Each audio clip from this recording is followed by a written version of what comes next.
Ok, Namasté, Om Namah Shivaya, bienvenue à tous donc pour ce nouveau live. Donc pour ceux qui ne me connaissent pas, donc moi c'est Vincent, voilà, je suis professeur de yoga et de méditation en Auvergne pour Yoga en Combraille. Et donc ce soir, je vais vous parler du karma. Donc ça c'est un point, on va dire, essentiel dans le yoga. C'est difficile de ne pas aborder le karma, du moins c'est difficile de ne pas aborder le yoga sans parler de karma. Voilà. Le karma, on peut appeler aussi ça la loi de causalité ou la loi de cause à effet. Ok. Euh, voilà. Avant de revenir sur le karma, euh, voilà, vous avez dû voir, donc moi, aujourd'hui, c'est ma 6e intervention donc pour le compte de Yogom. Et on démarre à chaque fois par une petite minute pour véritablement centrer son esprit, installer sa conscience dans le moment présent. Et ça, c'est quelque chose que je vous encourage à faire, voilà, à travers votre quotidien, parce que c'est ça qui est important, c'est ramener l'enseignement dans le quotidien. Pourquoi? Parce que vous le savez aussi bien que moi, aujourd'hui, on est un petit peu dans une société de zapping, c'est-à-dire on passe très rapidement d'une chose à une autre, et bien souvent, quand on passe à une nouvelle chose, on a encore l'esprit derrière, en fait. On a encore l'esprit à la chose d'avant, et on n'est pas véritablement présent. Ok? C'est pour ça qu'en fait, on fait ces petites minutes, vraiment, même si c'est qu'une minute, prendre le temps, ramener l'essence à l'intérieur de soi, laisser le reste de côté et installer sa conscience dans cet instant présent. Et en fait, si vous pratiquez un petit peu le yoga, vous savez que voilà, qu'entre chaque asana, en fait, ou après un certain nombre de postures, on fait toujours une petite relaxation intermédiaire, un petit shavasana. Pourquoi? Voilà, ben, c'est la même chose en fait. C'est vraiment pour intégrer les bienfaits en fait de chaque asana et pour préparer la posture suivante en fait. Voilà. Et souvent, il y a deux grands exemples que je donne par rapport à ça dans notre vie quotidienne. Et je pense que c'est arrivé à beaucoup d'entre nous. Par exemple, on part à la douche, voilà. on, on se lave et on est continuellement dans le fil de nos pensées, donc par rapport soit dans le passé, dans le futur. Et arrive un moment, si on est tellement dans nos pensées, qu'on va plus se souvenir si on s'est lavé en fait. Et du coup, là, le doute est installé. Et qu'est-ce qui va se passer? Je vais me ressavonner tout de suite. Vous voyez? Et ça, en fait, ça vient du fait qu'on manque de présence, de conscience dans l'instant présent, en fait. Et après, bah là, voilà, ça, c'est des petites choses qui peuvent arriver souvent aussi. Là, par exemple, ça va être l'ouverture des restaurants. Je pense que c'est arrivé à bon nombre d'entre nous où, voilà, on a la volonté de retourner au restaurant, d'aller manger notre plat préféré. Voilà, on attend notre plat préféré, notre dessert préféré. Et de là, on va commencer, voilà, à engager une conversation, peut-être passadique, et qu'est-ce qui va se passer? On va dérouler, on va dérouler, on va dérouler. Ça sera la fin du repas, la fin du dessert qu'on a tant attendu. Et on va se dire, waouh, je sais plus le goût que ça a en fait, parce que j'étais à moitié ailleurs en fait. Ok. Donc voilà véritablement l'intérêt d'installer son esprit, sa conscience dans le moment présent. Alors voilà, je vais revenir au karma, donc à la loi de cause à effet, la loi de causalité. Donc bon, il faut savoir que le karma, c'est un sujet extrêmement complexe, très subtil, et qu'il est dit que seule une personne parfaitement éveillée peut comprendre le concept de karma dans son intégralité. Alors pareil, comme d'habitude, si vous avez des questions, n'hésitez pas, on fait ça de manière interactive, ok, c'est toujours bien d'échanger. Par contre, voilà, j'aurai peut-être pas les réponses à toutes vos questions. Voilà. Alors, comme je vous disais, le karma, c'est un sujet extrêmement complexe. Donc, l'idée d'aujourd'hui, c'est de le ramener, voilà, de façon très claire, très simple, voilà, pour cette introduction au karma. Et surtout, le ramener à notre quotidien. Parce que, en fait, c'est ça qui nous intéresse. Hein, on parle du moment présent, donc c'est ramener la culture du karma, le concept de karma, dans le moment présent. Voilà, afin que ça vous apporte à vous dans votre quotidien. Voilà. Alors, la première des choses à retenir sur le karma, et qui n'est pas des moindres, c'est que ce n'est pas une notion de fatalisme ou de malédiction. Ok. Euh, voilà, et ça, je vais vous lire quelque chose par rapport à ça. Voilà, c'est vraiment pas un concept de se dire on ne peut pas modifier le cours des choses. Ça, je vais vous lire un petit extrait d'un livre qui s'appelle La puissance de la pensée, écrit par Swami Shivananda. Donc là, ça parle de karma. Certaines personnes ignorantes disent c'est le karma qui fait tout. Ça, vous voyez, c'est un peu dans notre quotidien. Tiens, il se passe ça, on va dire, tac, c'est le karma. Tout est destiné. Si je suis prédestiné par mon karma à être ceci ou à cela, pourquoi ferais-je des efforts? C'est mon destin, voilà tout. Ceci est le fatalisme et conduit à l'inertie, la stagnation et la misère. C'est une conception tout à fait erronée de la loi du karma. Vous avez fait votre destin de l'intérieur de vous-même par vos pensées et vos actions. Voilà. Donc ça, c'est vraiment la première des choses, c'est de se dire le karma, c'est pas le fatalisme, voilà, et c'est pas une malédiction. Alors, ensuite, le mot karma, voilà, ça signifie action, ok? Voilà, ça, c'est la traduction du sanskrit, karma égale action. Et quand on parle d'action, on se réfère aux actions, qu'elles soient physiques, mentales ou verbales. Ok? 3 types d'actions. Physique, mentale, verbale.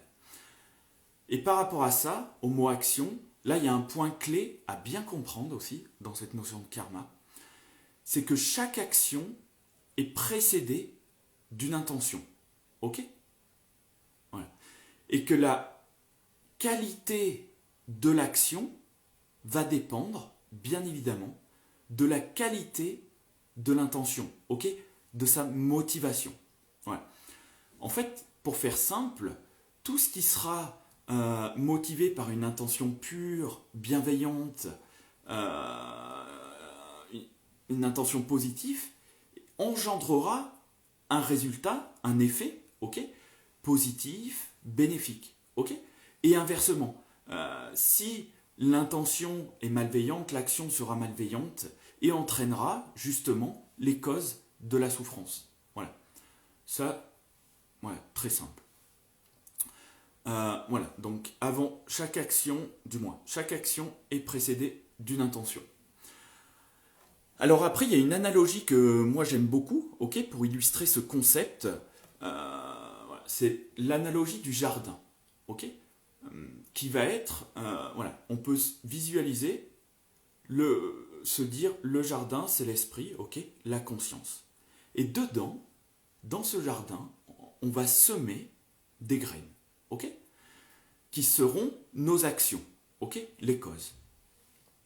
Et en fait, c'est ce que je vous ai expliqué précédemment, si on sème des graines de bonheur, on va récolter du bonheur, ok.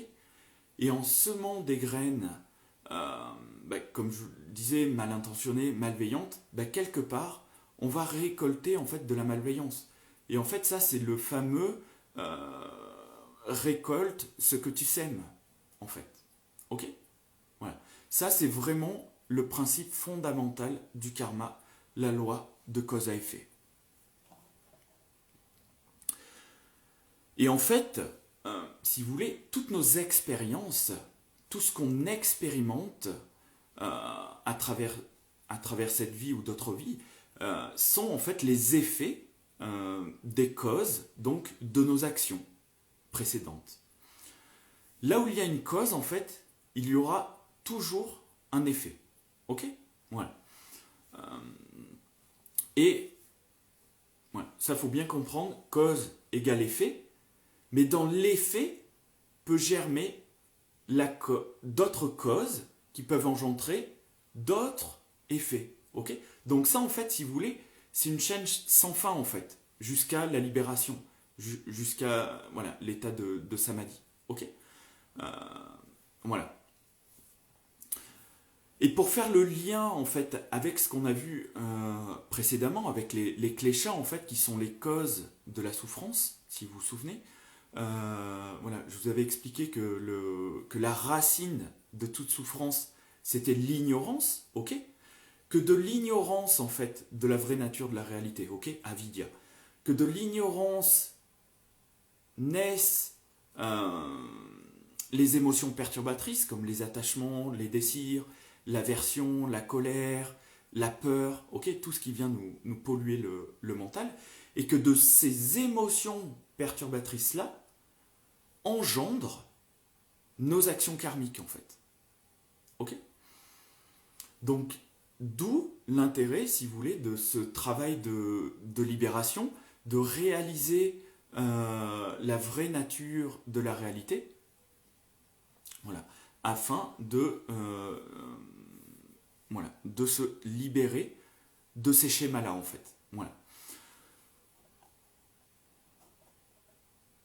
Et après, c'est intéressant, en fait, voilà, quand on parle de schéma, bah, souvent, je pense que ça, pareil, ça arrive à un certain nombre d'entre nous, que certains schémas de vie bah, refont surface, se reproduisent, en fait.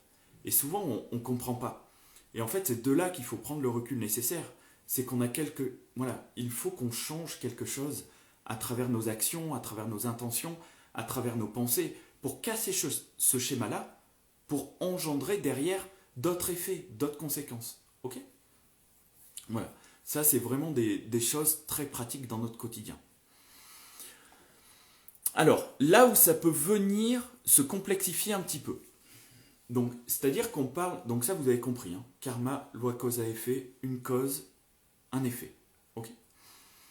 Là où ça peut venir se complexifier un petit peu, c'est qu'on parle dans le yoga ou dans le bouddhisme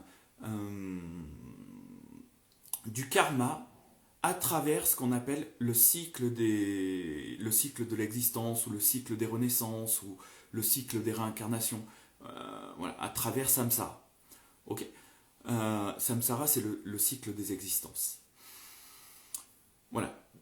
Alors là, par rapport à ça, deux choses. Voilà. La première est qu'on peut très bien raisonner sur une vie. Ok? C'est-à-dire que les personnes qui ont la croyance qu'il y a d'autres vies après la mort, voilà, peuvent parler de karma à travers ben voilà, le cycle d'existence, à travers différentes vies. Et pour les personnes qui pensent qu'il n'y a pas de vie après la mort, vous raisonnez ici et maintenant pour après. Ok? Aujourd'hui pour demain. Ok? C'est ça qui est intéressant. Et ce qui est très important, vous voyez, parce que les deux en fait sont des croyances en fait. Et par rapport à ça, en fait, ce qui est important, vous voyez, dans le yoga ou dans les enseignements, c'est de ne pas vouloir imposer sa croyance à l'autre. Ok? Et ça, c'est un point fondamental en fait. C'est à chacun de faire sa propre expérience. Voilà, ça c'est une petite parenthèse sur la croyance. Mais vous savez qu'en fait, voilà, on a tous, moi compris, on a tous un tas de croyances, ok, majoritairement stockées dans l'inconscient. Voilà. Et l'idée, c'est de ne pas imposer sa croyance à l'autre. Chacun est libre après dans ses croyances.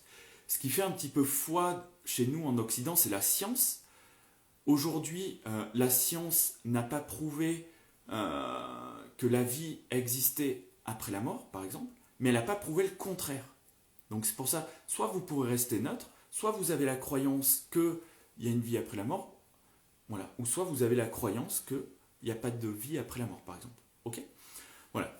Et pour ceux qui ont la croyance qu'il y a, voilà, la vie après la mort, d'autres vies, un cycle d'existence, ok, le continuum du mental, c'est là où ça vient se complexifier un petit peu le karma, parce qu'on peut créer, on peut être aujourd'hui, donc créer des causes, mais dont les effets seront dans des prochaines vies, mais pas forcément dans la vie d'après en fait. Voilà, c'est là où ça peut venir un petit peu se complexifier.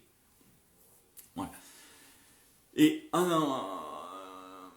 là où ça peut venir se recomplexifier encore un petit peu à nouveau, c'est que là, pour le moment, on a parlé uniquement de karma individuel. Ok? Mais à savoir qu'il existe également un karma collectif. ok? Le karma collectif, il peut être au niveau d'un pays, il peut être au niveau du karma familial, ok? Voilà. Et tout ça, en fait, vient s'imbriquer, voilà, avec le karma individuel, ok? Voilà. Mais après, voilà, c'est bien de le savoir, ça, en fait. Mais encore une fois, c'est comme le concept de Brahman. C'est des choses à notre niveau d'apprentissage qui peuvent être, voilà, qui dépassent en fait notre intellect, qu'on ne peut pas intellectualiser. Ok. Donc c'est pour ça que moi j'aime beaucoup ramener les enseignements dans notre quotidien pour que ça vous apporte. Ce qui compte le plus en fait quelque part dans l'enseignement du yoga, c'est le moment présent en fait. Voilà. C'est de c'est d'arriver à être libéré de nos souffrances, ok, et à être continuellement dans l'état de satisfaction, de joie, de bonheur, ok. C'est pour ça que c'est important de ramener ça au moment présent. Euh, donc voilà, voilà un petit peu. Donc sur le karma, voilà, vous pouvez retenir loi cause à effet, une cause, un effet, une conséquence, ok, qui peut être soit on raisonne sur une vie, soit on peut raisonner sur le cycle d'existence, ok. À savoir qu'on peut créer des causes aujourd'hui, donc des actions, qui auront lieu bien plus tard dans d'autres vies, ou soit on raisonne sur cette vie-là. Et je vais terminer sur un petit extrait, pareil, donc toujours de la puissance de la pensée, écrit par Swami Shivananda. Écoutez bien. L'homme forge sa propre destinée par ses pensées et ses actions. Il peut changer sa destinée. Il est maître de son destin. Cela ne fait aucun doute. Par des pensées correctes et beaucoup d'efforts, il peut en devenir le maître. Voilà. Et ça, c'est vraiment important parce que je pense que voilà, aujourd'hui, il y a des petites incompréhensions sur le karma. Voilà. En fait, tout ce qu'on expérimente est le résultat d'actions que l'on a fait. Ok ? La puissance de la pensée change le destin. L'homme sème une pensée, récolte une action. Il sème une action et récolte une habitude. Il sème une habitude et récolte un caractère. Il sème un caractère et récolte une destinée. Voilà ce que je peux vous dire un petit peu sur cette notion de karma, en le ramenant de façon très simple. Donc écoutez, j'espère que c'est clair. Alors, est-ce que vous avez des questions? Voilà, en sachant que je pourrais peut-être pas répondre à tout, mais voilà. Est-ce qu'il y a des choses dans ce que je vous dis qui vous parlent, des points que vous souhaitez approfondir? Voilà. Est-ce que vous avez des choses à dire? Des petites interrogations?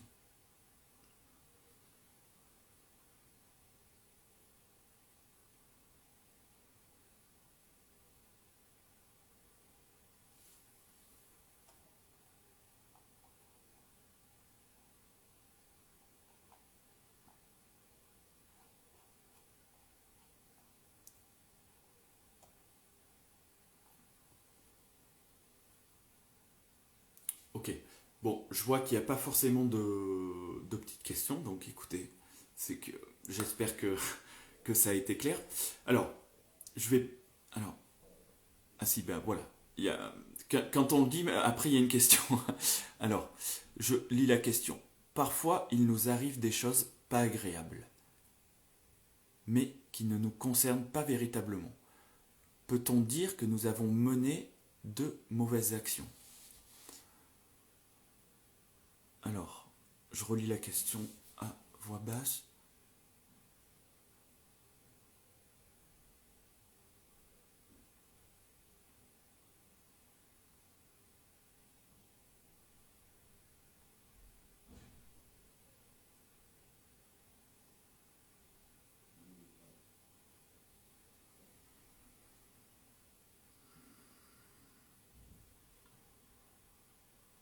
Alors, en fait, petit yogi, je suis pas sûr de comprendre véritablement le fond de la question. Alors, c'est difficile de répondre à ta question.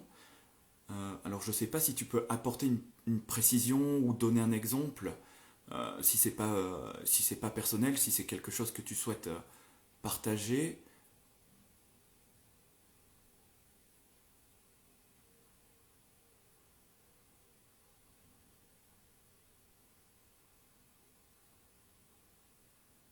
Après, à savoir que l'action, elle peut être physique, mentale ou verbale. Que comme je vous ai dit aussi, il peut y avoir une notion de collectif. Je ne sais pas si ça t'apporte un éclairage, petit yogi.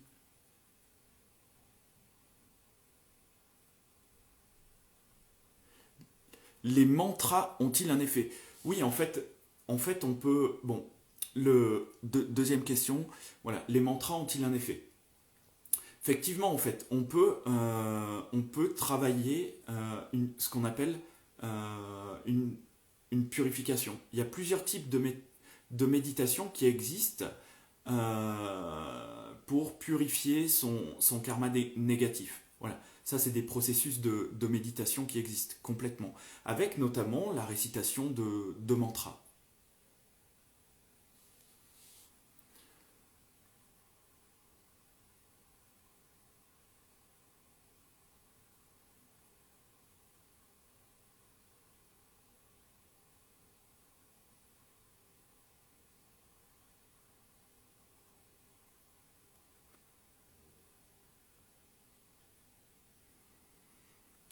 Ah oui, alors, petit yogi nous apporte une précision. S'il arrive quelque chose de négatif à quelqu'un que l'on aime et qui nous fait souffrir. Ok, je comprends mieux le sens de la question.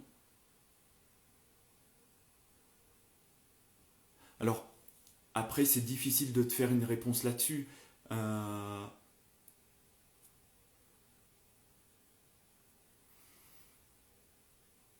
mais certainement qu'on a créé des causes et des conditions pour rencontrer cette expérience-là, en fait, justement. Ok? Voilà. C'est-à-dire que bah, c'est difficile d'être plus clair, en fait. Voilà. Voilà. Par rapport à ta question, petit yogi, voilà. Je pense que, voilà, par rapport à ta situation, on a voilà, certainement créé des causes et conditions pour rencontrer cette situation-là. Alors, autre question, la graine karmique est-elle l'intention? Voilà. Alors, pour ma part, de ma compréhension, après moi je ne vous dis pas que c'est moi qui ai la vérité, hein. Moi je suis avant tout un élève comme vous sur le chemin du yoga. Mais comme je vous ai dit précédemment, avant l'action, il y a toujours une intention. Il n'y a pas d'action sans intention, en fait, si vous voulez. L'intention, c'est la force c'est la puissance active de l'action. Donc oui,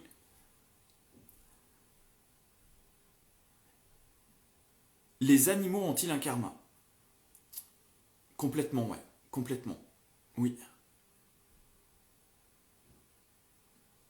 Et à savoir, après, pour ceux qui ont, par exemple, dans la tradition du yoga ou du bouddhisme, à savoir qu'en fait, selon le type d'existence que l'on... Donc pour le moment, pour ceux qui ont la croyance d'un cycle d'existence, pour ceux qui ont la croyance du samsara, dans la tradition bouddhiste ou yoga, euh, à savoir que selon le type d'existence qu'on mène dans cette vie-là, en fait, il n'est pas obligatoire qu'on ait une renaissance euh, dans un corps humain en fait. On peut très bien se réincarner à travers un animal en fait, à travers un animal, dans une prochaine vie. Et que si on parle d'un principe d'un continuum, qu'on a été différents animaux précédemment.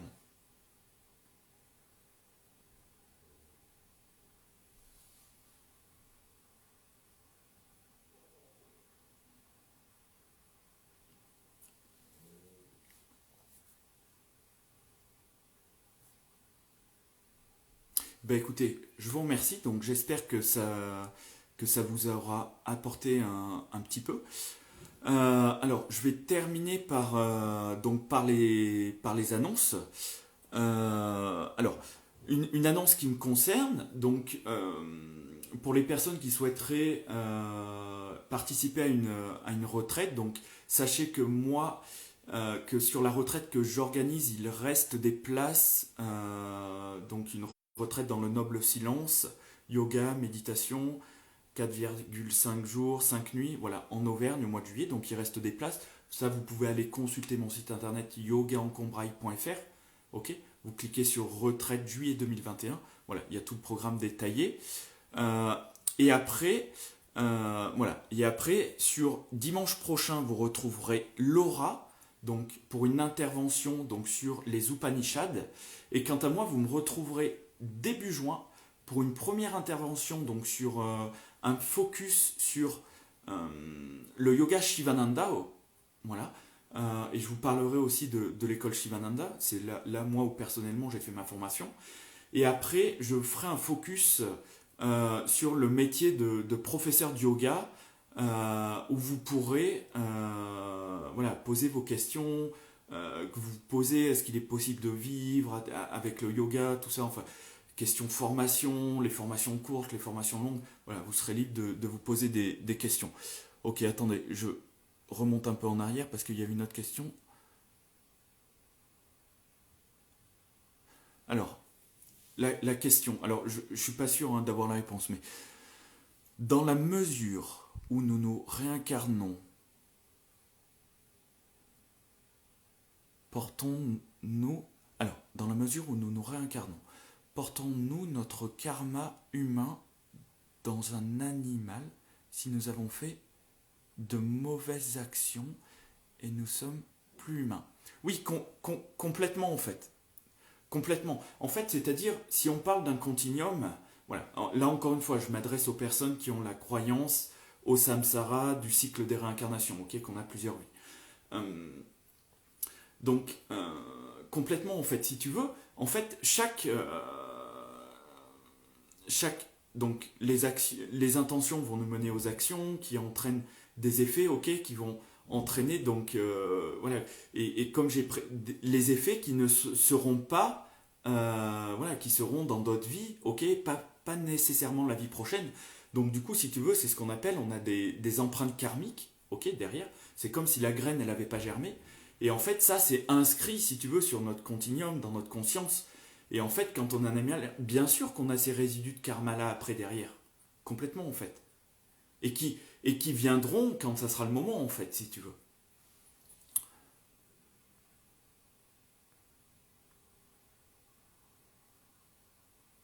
Ok.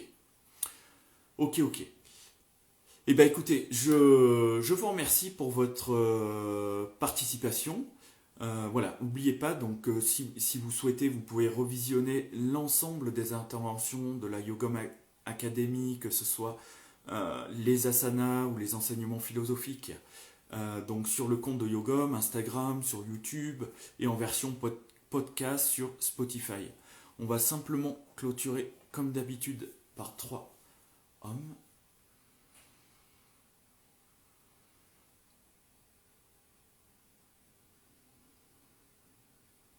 Inspirez.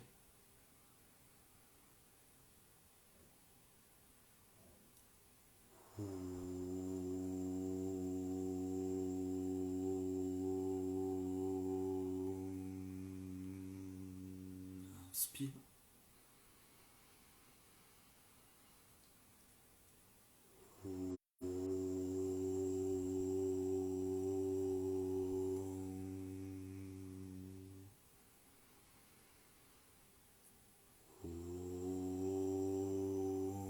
Shanti, Shanti, Shanti. Merci à tous, passez une très belle soirée.